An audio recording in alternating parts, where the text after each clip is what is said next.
More disturbing, creepy, and scary theories that might just change your reality. Let's get straight into it. You know why they keep you out of the Galapagos? Why, if you go, you're monitored 24/7. Why 98% of the islands are off limits to the public? It's because of places like San Cristobal Island. You know, the one named after that dog-headed Christ bearer, St. Christopher. And St. Christopher Island, one of the lesser known islands restricted for environmental preservation. Bullshit. Now pay attention. There are ruins there that defy everything we're told about history. Not Polynesians, not South Americans, but something older. Locals told stories of giant dog-headed beings that once lived there, only to be driven underground after some kind of catastrophe. Oh, and the stone on that island, it has the same interlocking design as places like Machu Picchu, Sacsayhuaman, and Pumapunku. We're talking laser precision cuts that modern tech still struggles to replicate. And yet, the mainstream wants us to believe some primitive culture with no written language did this with copper chisels? Bitch, please! This video is for entertainment.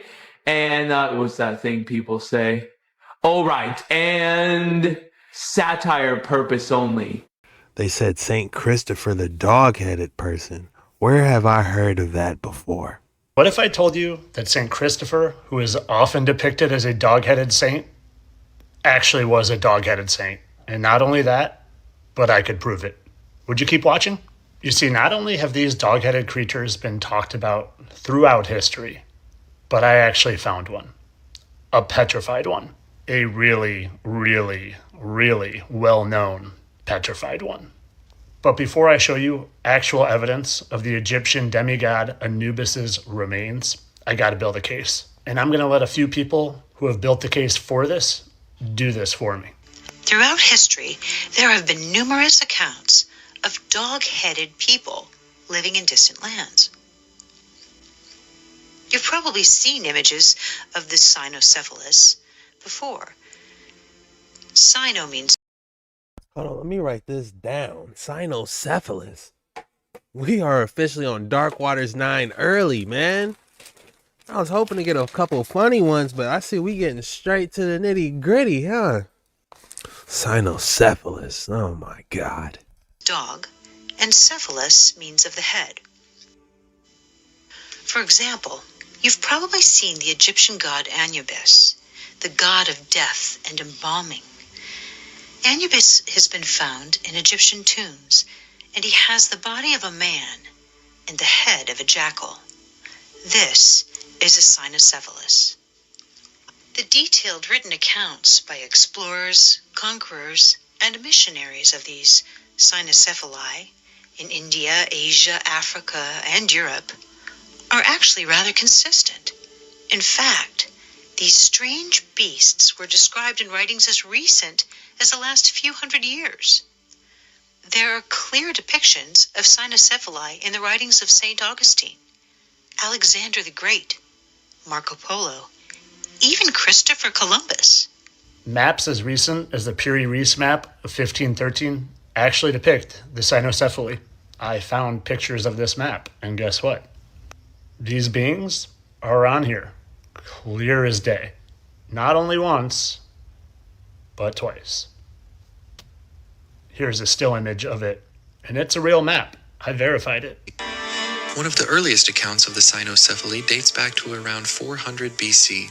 In Indica, Greek physician Ctesias describes the wondrous land now known as India, where trees grew to staggering heights, elephants roamed the jungles, and a race of dog-headed people inhabited the lofty and inaccessible mountains. They speak no language but bark like dogs, and in this manner make themselves understood by each other. They understand the Indian language but are unable to converse, only barking or making signs with their hands and fingers by way of reply. Notice they're talking hands and fingers, not paws. Of course, the infamous John Mandeville also published an account of the cynocephaly in his travels, which circulated in the mid to late 1300s. This account is more similar to Ctesias in that the cynocephaly are described as intelligent and reasonable, even devout, with the only odd characteristic being that they tend to eat their prisoners of war. After that isle go men by the sea ocean, by many isles, unto an isle that is clept Nakumera, that is a great isle, and good, and fair. And all the men and women of that isle have hounds' heads, and they be clept cynocephales, and they be full reasonable and of good understanding, save... Now, St. Christopher is not only said to be a dog-headed being, but also a giant being. A giant so big that part of the reason he became a saint is because he was carrying people across this river because he was so tall in it that he could carry people on his shoulders. And it was even said that he helped carry Jesus across when Jesus was a child. So up until this point, I've only presented you evidence from other people, other people's stories, other people's maps depicting these beings. But this is where I come in. This is where I seal the deal and hopefully open your eyes to the fact that not only did these exist, but they existed on a stature bigger than your wildest dreams. What I want to first remind you of is there have been giants here. The Bible talks about it, and we see evidence all around us. Evidence of the mountains literally being petrified giants, titans, in fact. And let me also remind you that not only were there giants, but there was wickedness in those days. There was cannibalism, and there was hybridization of humans and animals. And this is where I really step in. I had heard that this giant cave that resembled a dragon was in Egypt, so I wanted to explore Egypt.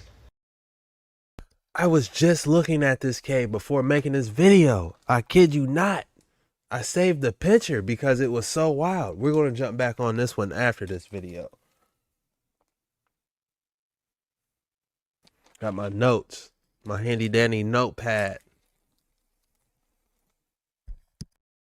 But instead of finding this, I found something much, much bigger.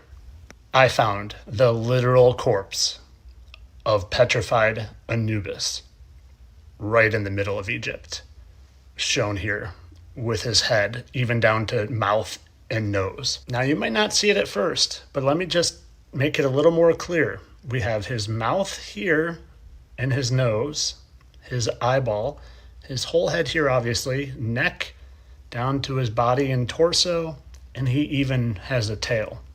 And when compared to some images of Anubis, you can see they look pretty similar.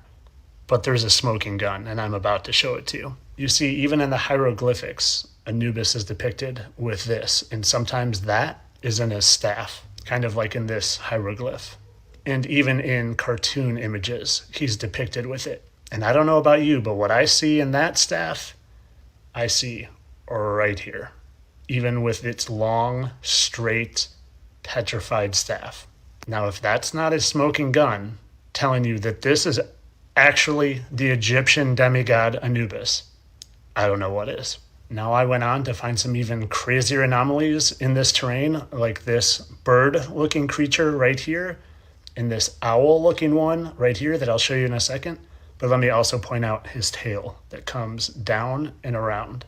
And it just so happened that I found a bird hieroglyph that looks very similar to that bird outline in the terrain of Egypt. And even though this one's harder to see, also an owl in the terrain of Egypt with its face being right there. It's the dark outline there. And all of them, the bird, owl, and even possibly Anubis in one giant hieroglyph. And I don't know about you, but that head looks awfully small for that body. Kind of like it was an afterthought. Kind of like originally, maybe it was something different. Now, luckily for me, you can explore this yourself. All you have to do is take a little trip to Egypt and see what you see. Now, I know this is a whomper of a tale, but I think I've provided you some pretty solid evidence to at least open your mind to some of these things. And maybe next time I'll talk about this giant looking platypus thing that's 3 times the size of Anubis, also in Egypt. That's all for today. I hope you guys enjoyed my tale of entertainment. Of course, I know there's no such thing as dog-headed creatures. No, we just live in this physical world where only humans have evolved from apes, and we live on a spinning planet, and Big Bang happened. Yeah, all that stuff. Just for entertainment purposes. You guys know I'm a satire account. Have a great day. What if... We're going to go through this one back slowly, just to really break it down. St. Christopher, okay? This is the first time I've ever heard. I really don't know about Saint Christopher like that. I'm gonna be honest with you guys. I know about the prophets, Yehukanan, Moses, Apostle Shaul. I know about them. It's just Saint Christopher. I've never heard of. I'm not saying I don't see the Anubis, because if we go back to Egypt, when they say these cynocephalous people, the first thing I'm thinking is this has to be some creatures beyond the wall.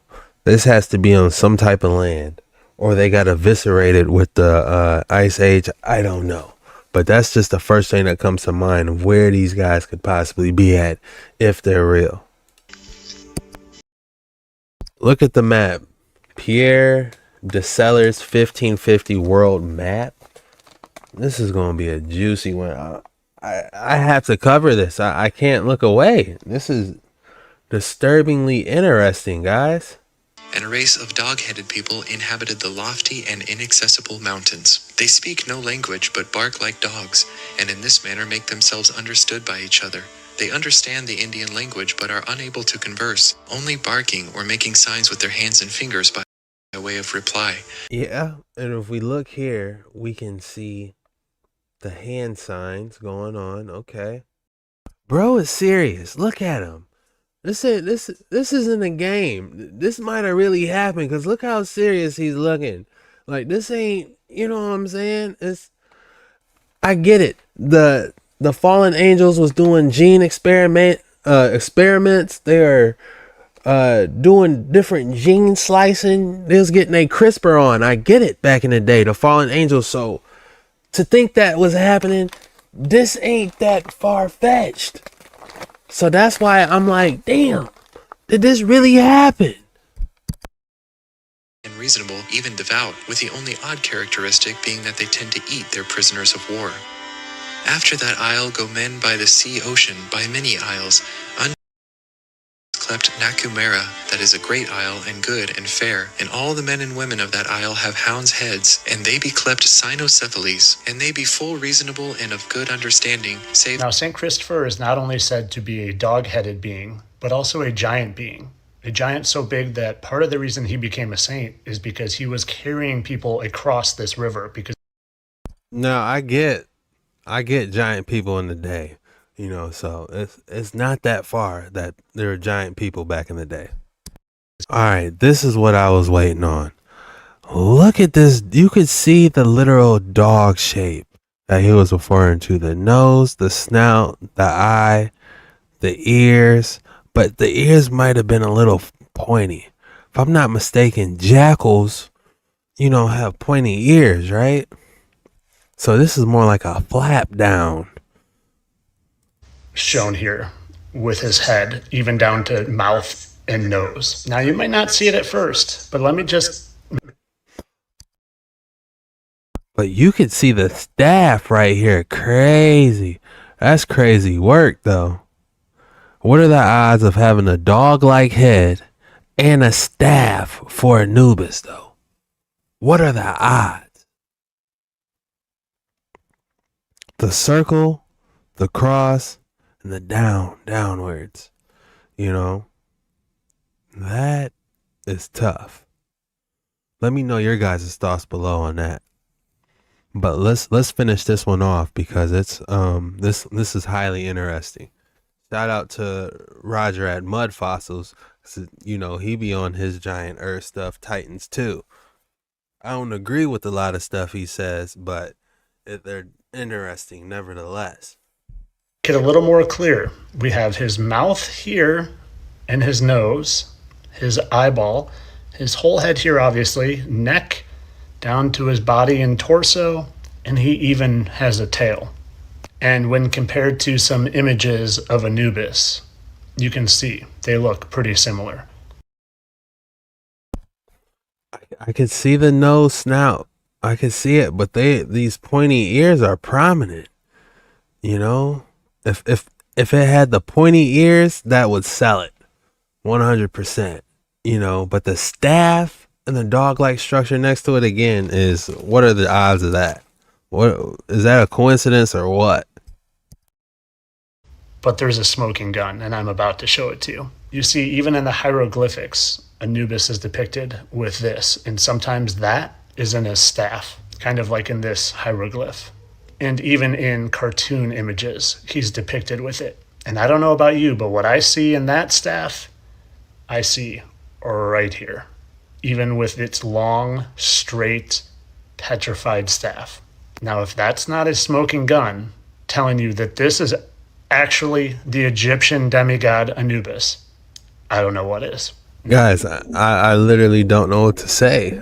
That is beyond fascinating. I can't, I'm very interested in your guys' thoughts on that. Let's see what the comments said on that. All of these creatures that are two or more species or terrifying humanoids are creations of Satan himself and the fallen angels.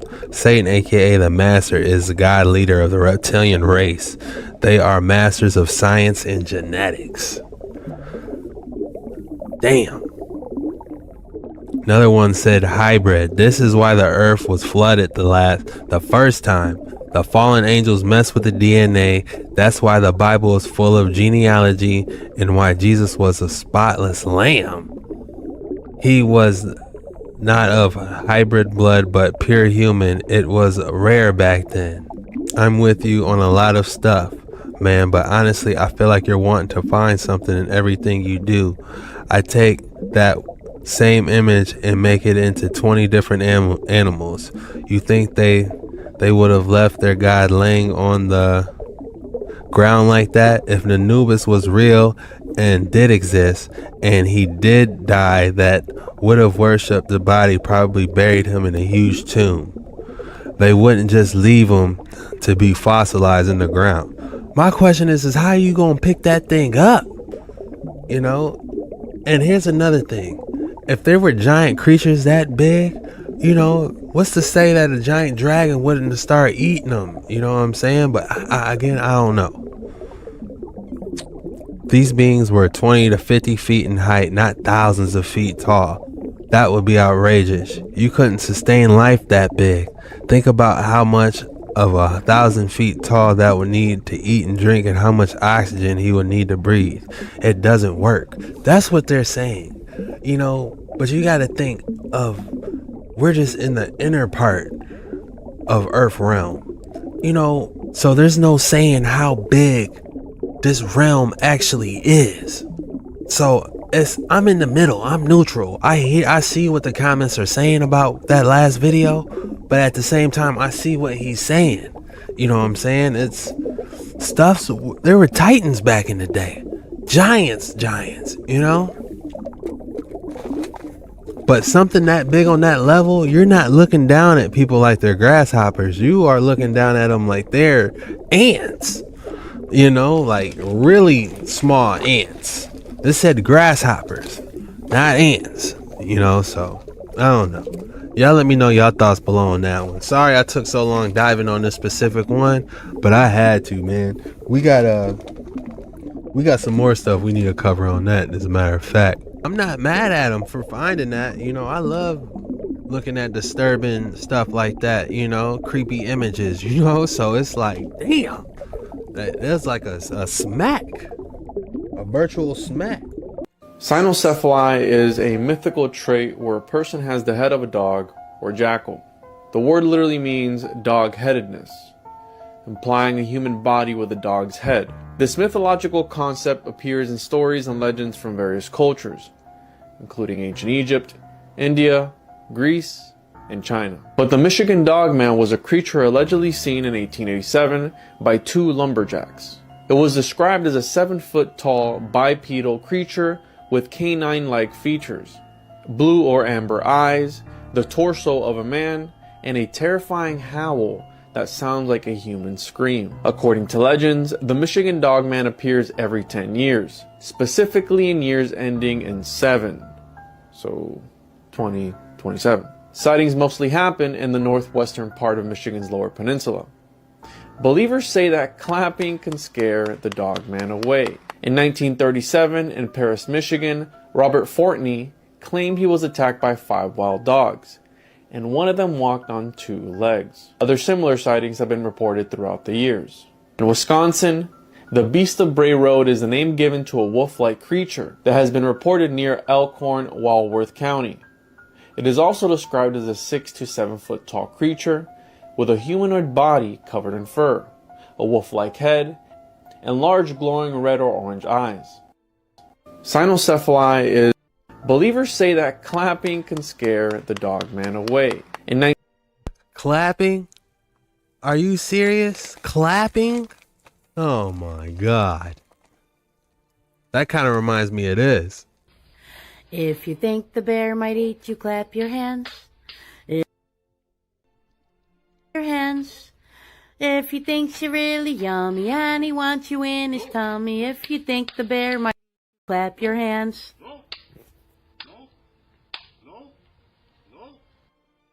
I was not expecting that song. I just was trying to play that video.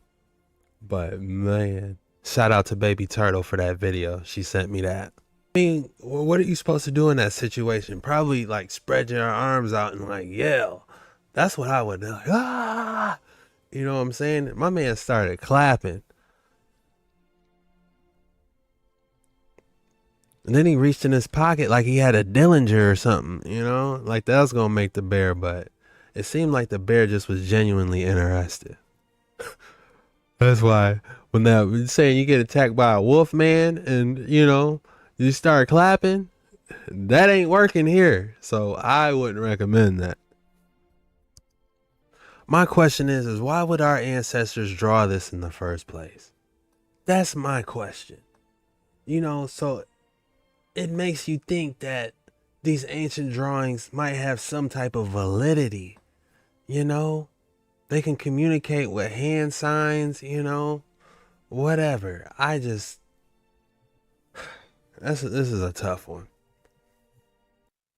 This is Saints you probably don't know about, part 7. This right here is Saint Christopher. He's the patron saint of bachelors, transportation, storms, epilepsy, gardens, a holy death, and toothaches. Saint Christopher was not always called by his name. Born in the 300s, some say his original name was Reprobus. He is described as being about 7.5 feet tall, with a fearsome face. He was determined to serve the greatest king of all, and began working for the king of Canaan, which was his homeland. While serving the king, though, he noticed that when someone would mention the name of the devil, the king would make the sign of the cross. Reprobus thought that if the king was afraid of the devil, that must mean the devil was greater, so he decided to serve the devil.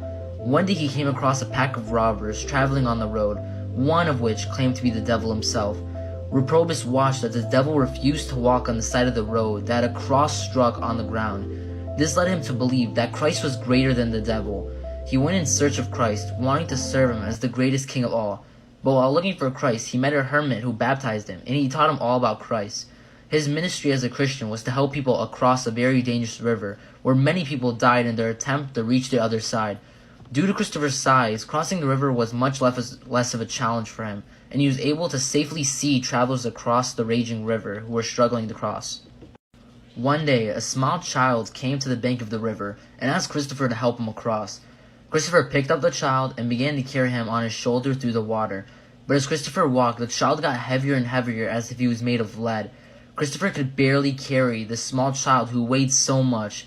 Upon reaching the other side, Christopher remarked to the child that he had grown quite heavy as he carried him. The child then revealed to himself to be the Christ child, or Jesus as he was a baby, and that weight he felt was the weight of the entire world on his shoulders. Then the Christ child told Christopher to fix his staff in the bank of the river and come back tomorrow to see what had occurred. This will be a sign to Christopher that the child was truly Christ, because when he came back the next day, the staff had become a palm tree bearing fruit. It is because of this experience that Christopher got his name, for Christopher means Christ bearer. After this had occurred, Christopher went to the towns of Lycia to confront the Christians who were being martyred for their faith. The king attempted to get Christopher to worship the pagan gods, but Christopher refused. His steadfast faith converted many in the city. The king ordered that Christopher should be martyred, and after many attempts at his life, he was beheaded.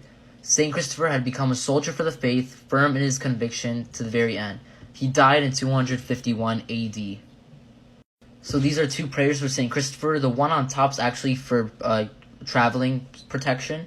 So if you're traveling ever and you want to feel protected, you pray that. And then the bottom one's a daily prayer. And in Russia, they have a really cool relic of his bone that can actually be shown there in display. This is Saints You Probably Don't Know About, Part 7. I don't know if I would hit that prayer, but it's definitely interesting. Let's take a look at one of the most interesting and bizarre individuals in human history, Christopher, the dog-headed saint. Saint Christopher was born sometime in the early 3rd century in what is now modern-day Israel. It is said that he was a giant man like Goliath. He stood between 7 and 8 feet tall and was incredibly strong. As a young man, Christopher dreamed of serving the most powerful king in all the land, which he thought was the king of the Canaanite people. However, one day Christopher saw the king shudder in fear when someone mentioned the name of the devil. Thinking that the devil must be some great ruler to inspire such fear in people, Christopher sought to serve him instead. Christopher soon came across a band of robbers. Their leader claimed to be Lucifer himself, and he invited Christopher to serve him. Christopher followed the robbers until one day they passed by a cross which caused the devil to run in fear. When Christopher asked them what was wrong, they said it was the power of Christ that caused them to flee, so Christopher left to seek him. I'm sorry, but one flaw in this is the actual cross. Because from my knowledge, it all happened from a tree. That's what is stated in the book of Acts. But again, I don't know. That's just the first thing that popped into my mind for some reason. Seek him instead. Eventually, Christopher came across a monk who told him that if he wanted to serve Christ, he should use his incredible strength to help people cross a dangerous river nearby. Christopher did this for years until eventually he was greeted by a small child seeking to cross. He put the child on his shoulders but found that he was incredibly heavy to lift, so much so that they almost drowned together in the river. When they eventually made it across, the child revealed himself to be Christ and told Christopher to go spread the good news of his Savior. He lived a very holy life from there on out and was eventually made a saint in the Catholic and Orthodox Church, but that doesn't answer why he is depicted as having the head of a dog. Saint Christopher was a Canaanite, and the Canaanites were often described as being barbaric or animalistic, so drawing him with a dog's head would have been an easy way to convey where he was from. Comment what animal you would be if you had to choose, and follow for more. You gotta really have a strong discernment to really cut through these, man, because this is bonkers. Disturbing TikToks. Boy, I tell you what. Yeah, that's wild. This is the Ollantaytambo ruins in Peru. And according to the mainstream, these massive, giant staircases and steps were built by the Inca. And they are terraces for agriculture, growing crops and stuff. But based on the research I've been doing, it seems like the Inca found these giant steps here and built a city above them and built temples and structures around these steps. So what I think these are probably Nephilim giant steps or staircases, or they are a bleacher or stadium system for the Nephilim giants. So who knows what the Nephilim were watching, and if these are steps, what do they lead to? Like, what's up here? What was up here before the city was there? Damn, that is absolutely crazy. A stadium for giants they could sit in? Wow. Who knows? Now, there are smaller staircases. I'll show you some photos in between these. And back in the day before the flood, I'm assuming there were humans living amongst the Nephilim. They were probably their slaves or whatever. And they built these massive staircases or bleachers so they can watch the entertainment. Now, I got no problems with saying that the Inca turned these huge Nephilim staircases into farming areas. I got no problems with saying that. It's very logical. It makes sense. Look, it's flat open field. Throw some dirt on it. Throw some seed. Grow some crops right there. And you can access it through these other smaller human staircases. But how did they build this with no technology? How did they get these to be flat like that? How did they flatten the rock down like that? And this is not even the worst part. So it's like, oh, they just had a lot of time, had a lot of people, they were able to pull it off. But hold on, let me show you something else. What about stuff like this? We have flat sides and perfectly jointed blocks together. And you have like sharp angles and stuff. How do they do this with no technology? How do they pull that off? This is a huge stone. How do they move this in place? We know the mainstream lies about virtually everything, and so their explanation as to how the Inca pulled this off is, first, they carved a stone into large blocks using only primitive tools.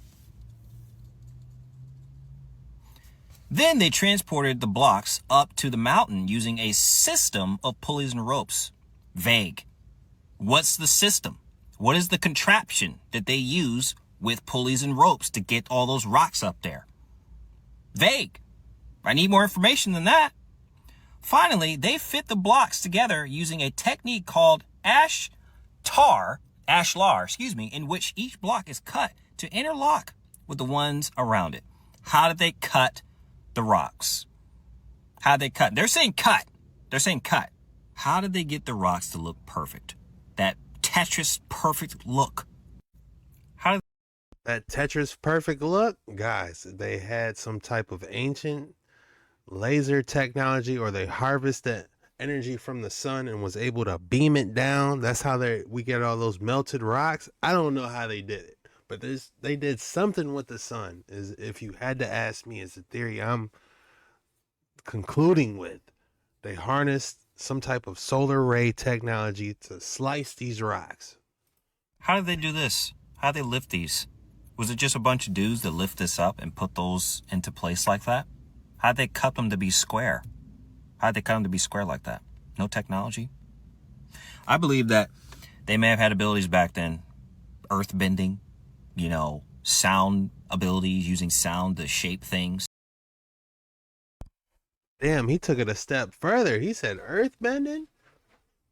I don't know about that. I don't doubt it, but I like the technology way more, because we see all those ancient structures in India.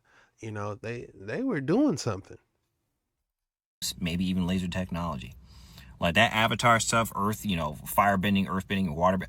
I think, what do you think they get those ideas from? They get it from probably reality. Who knows what humans were able to do back then? Who knows? I don't know about you, but that looks like a. Well, we see what Moses did. He split the waters. You know what I'm saying? That was Moses, right? It's been a while. Yeah, Moses. Yeah, he split that Nile, didn't he? A bleacher situation. This looks like a stadium for Nephilim giants. And that giant Nephilim stuff, that's all biblical stuff, man. And they're trying to hide the fact that giants existed, because it points to the Bible. It points to the creation account, where the fallen angels, the 200 watchers, came down and spent quality time with the human ladies and created giants, Nephilim giants and titans. And this, to me, seems like this is for some giant folks. These look like staircases or a bleacher auditorium system for Nephilim. And they've certainly found giant footprints around the world. This is in South Africa, but giants did exist. I made other videos about that. You can go check them out. See that? That's a giant footprint. Oh, they carved that. They just carved it. Why? Why would they carve that? What's the point of carving that? That's a giant Nephilim footprint. And all this stuff up here. Like, look at this. This is like a smooth wall. And all those door window opening areas way up top where my finger is not really pointing at. But how'd they move those stones? How'd they do that? Is this giants? Is this Nephilim? Or do they have a system of pulleys and ropes? Come on, man. Explain that. The point of this video is to get you to open your eyes and question the mainstream and doubt the information that they're telling you. Because this right here looks suspiciously Nephilim-like, okay? And they don't want you to know that giants and Nephilim exist or existed, because it will point straight to the Bible. And the Bible obviously points to God, and God being Jesus Christ. And they don't want you to know that Jesus Christ is Lord. Jesus Christ is Lord. And that's why they hide all this biblical stuff. That's why they hide the fact that the earth is flat, because it all points to Jesus, okay?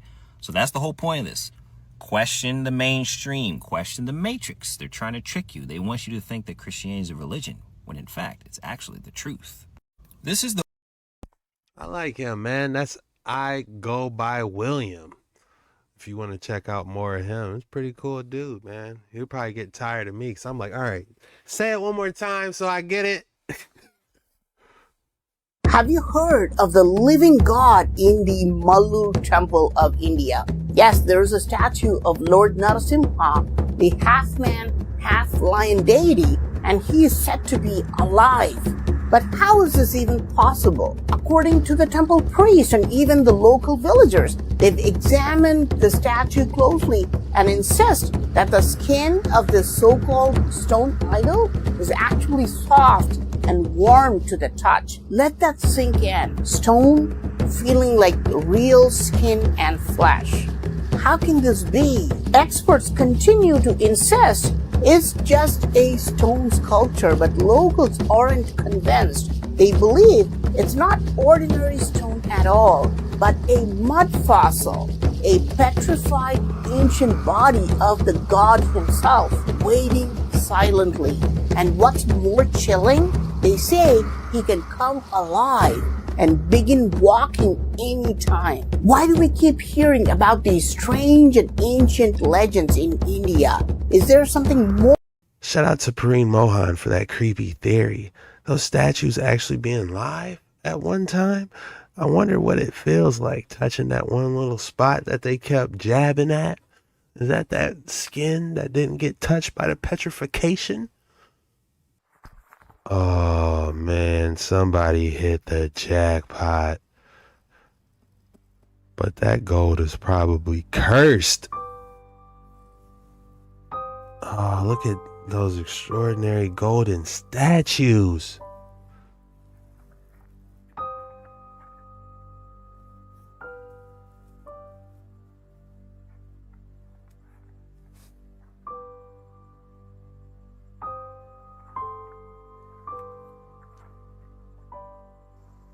Dang.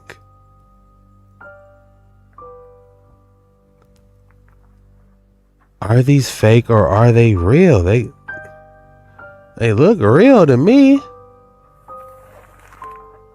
They got this inside of some hidden cave. Oh, man. Is it real or is it fake? And what is your favorite piece? That Anubis goes crazy. These three right here are extraordinary.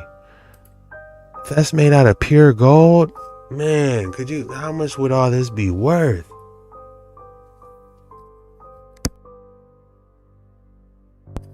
And will it carry some type of Egyptian, curse on it if you touch it or something? This next segment is called The Simpsons Already Knew.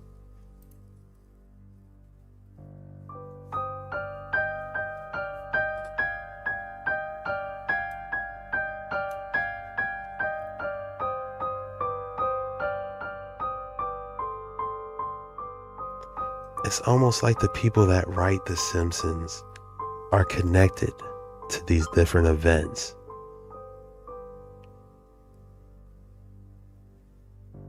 What? How disturbing. I guess they don't call it watermelon for nothing. Do people even use those anymore? Wow, that's the same exact dress. Jeez.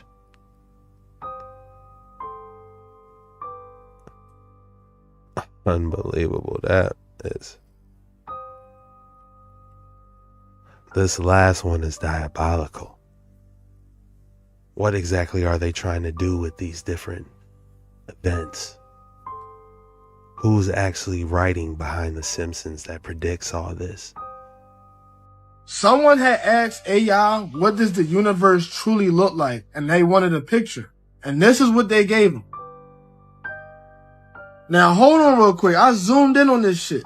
Now, I want y'all to peep this shit. This is like a different realm right here, right? And then you have a realm right here. Peep this, though.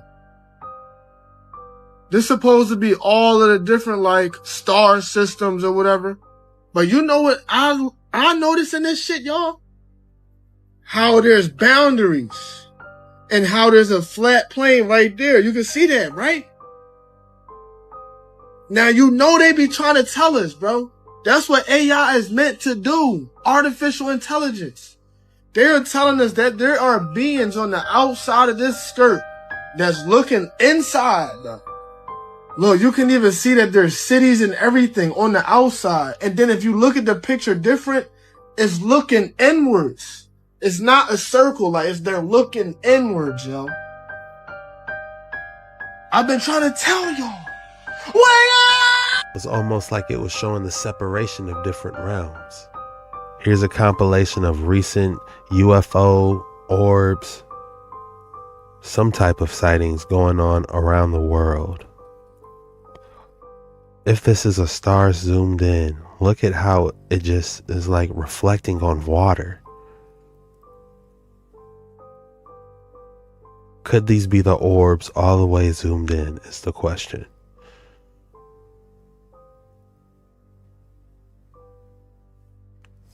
In this camera, we can see how they're all the way zoomed in.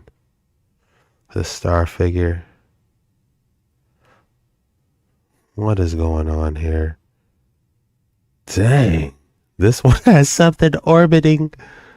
Some type of generation going on in the middle. We got a fluorescent yin yang. This is getting out of control. Almost like two dots or face. Interesting. This one is, they're all extremely eerie. It gives you an eerie vibe, like you're deep, deep, deep underwater. Dark Waters 9. Several UFOs formation filmed in Ohio. Look at it. Look like the Little Dipper for a second. What type of symbol? 1, 2, 3. That's not those are not airplanes. And like I said, I'm recording this literally through my iPhone. I'm moving the camera. Like this. These objects are. Holy shit. They look to be round shaped, and it's really weird. It's like a fleet. They're not weather balloons. They're not planes. Definitely not helicopters or drones. It's around 5 p.m. Holy. Did you see this? Look at the speed that thing did. This is insane. What the fuck?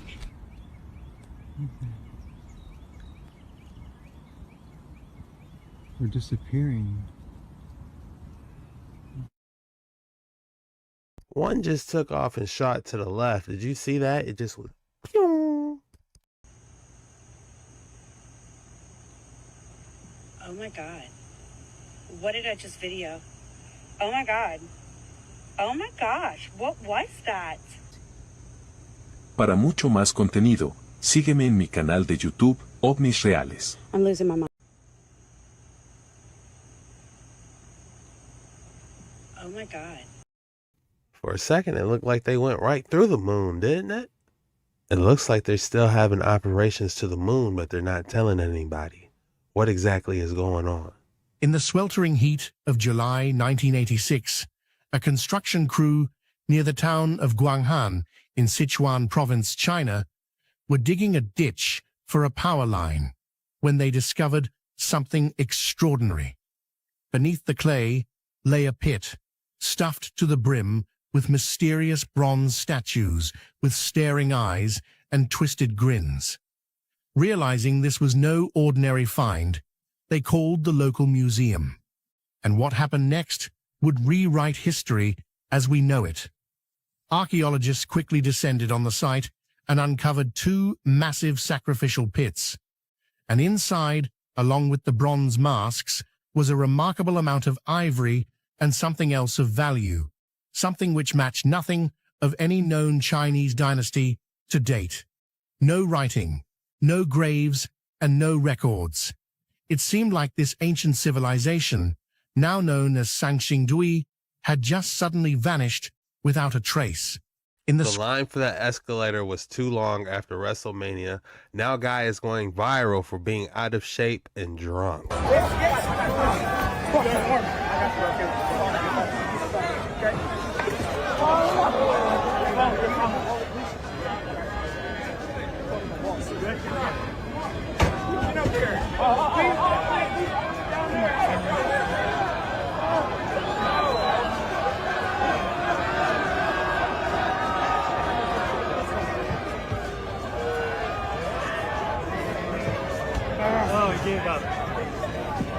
believed in it.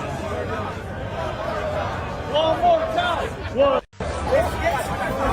They were going to start chanting one more time. One more. He would have did it if everyone started chanting. That positive energy and vibes, he would have powered through. The exact reasons why it sank are still up for debate, but it's clear that the city was lost to the sea. Eventually, it became a bit of a myth. But then, in 2000, an underwater archaeologist named Frank Gaudio came across something while searching for the lost city of Alexandria. What he found were these massive statues, ancient ships, and sunken temples. The city had been buried under about 10 meters of water. The exact reasons why it sank are still up. Look at it. It looks just like a Mayan pyramid, doesn't it? Newly discovered sunken city. No one has no idea. Well, tell us where they filmed it. This would be scary to see while out hiking. Are you able to see it on the picture? Yes, look. God, that's...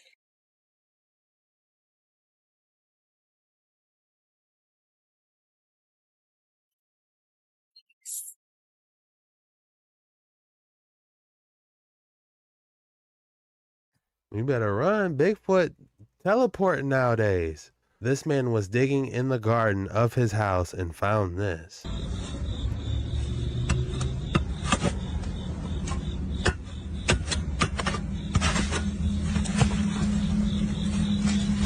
Oh, come do that.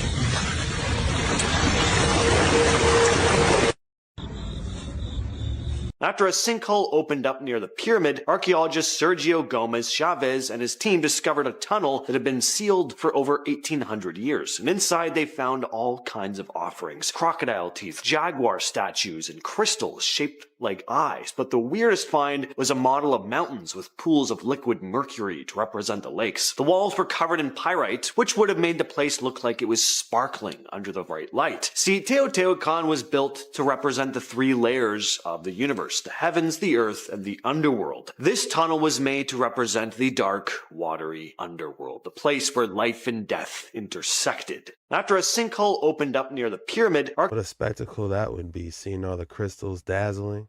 Speaking of crystals, if you thought I didn't have an excellent specimen for you today, think again. Feast your eyes on this perfect, deep, bright red molody raspberry calcite in a geode. This is in Tuscan, Arizona, but I believe it was found in Pradesh, India. How extraordinary.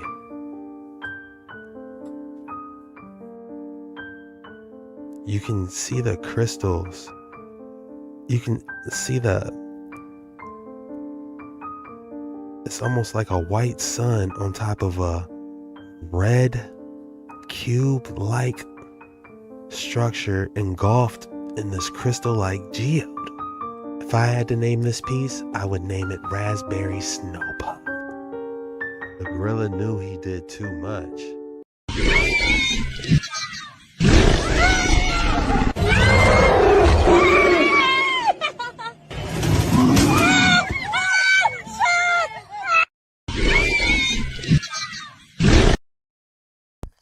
He was banging on the glass. 很久以前，仙界有一位与众不同的仙人，名叫哈基仙人。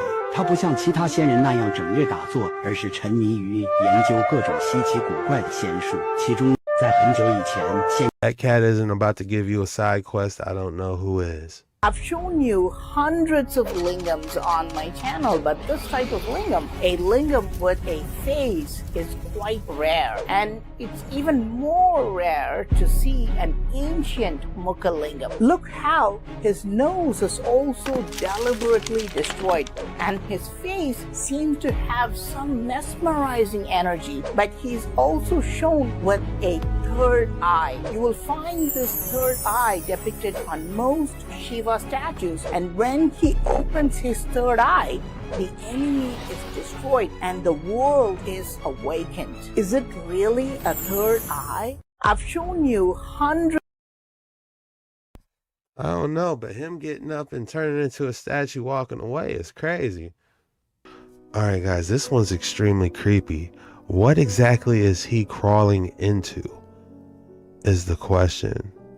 It looks like it's some type of alien tunnel. Where does this lead? Did he find the Draconian Federation base?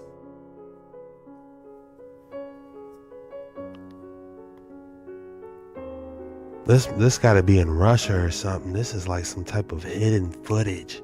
Some type of, Deep Dark Waters 9 type. What are they inside? Looks like a giant eye.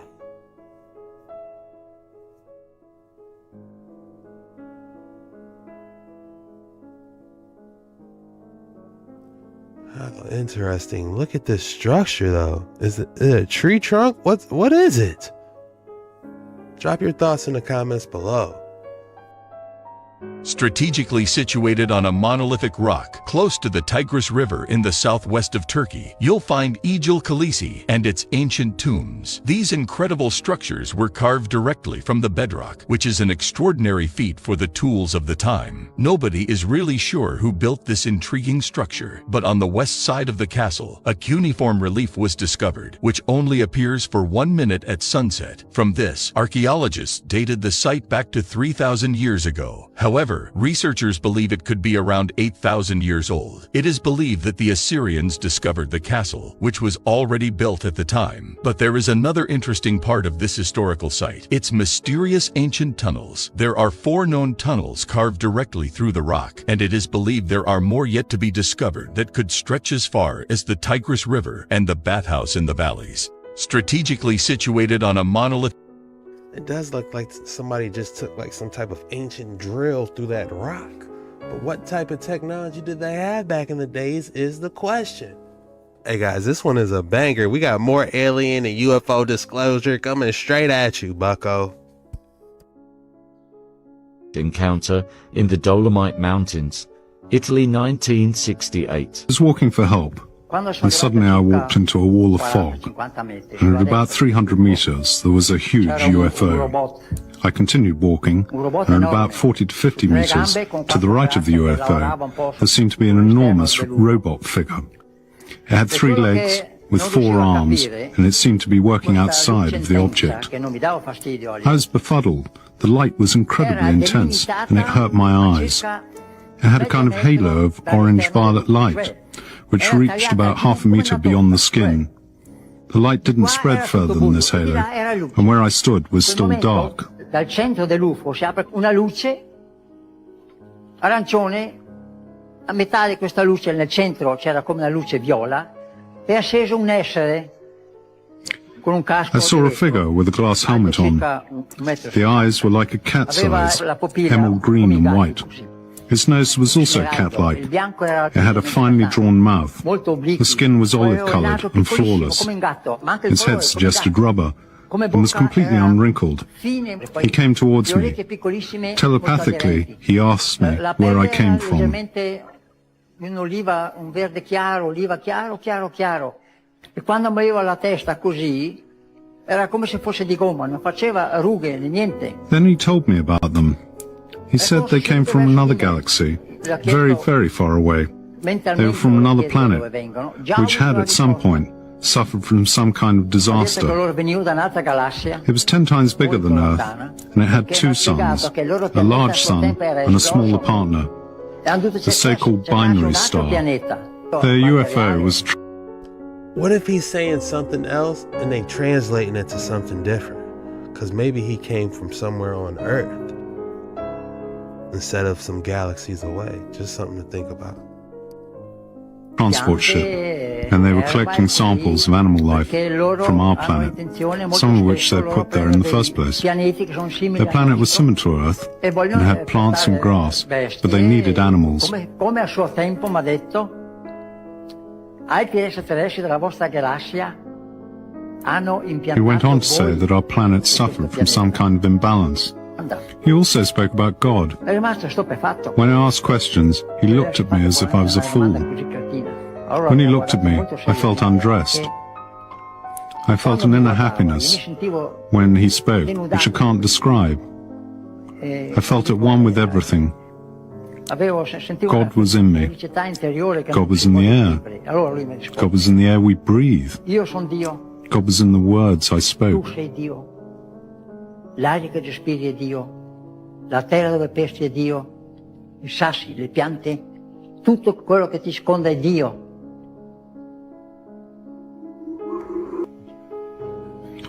When I understood he was about to leave, I became desperate and looked wildly around at the forest.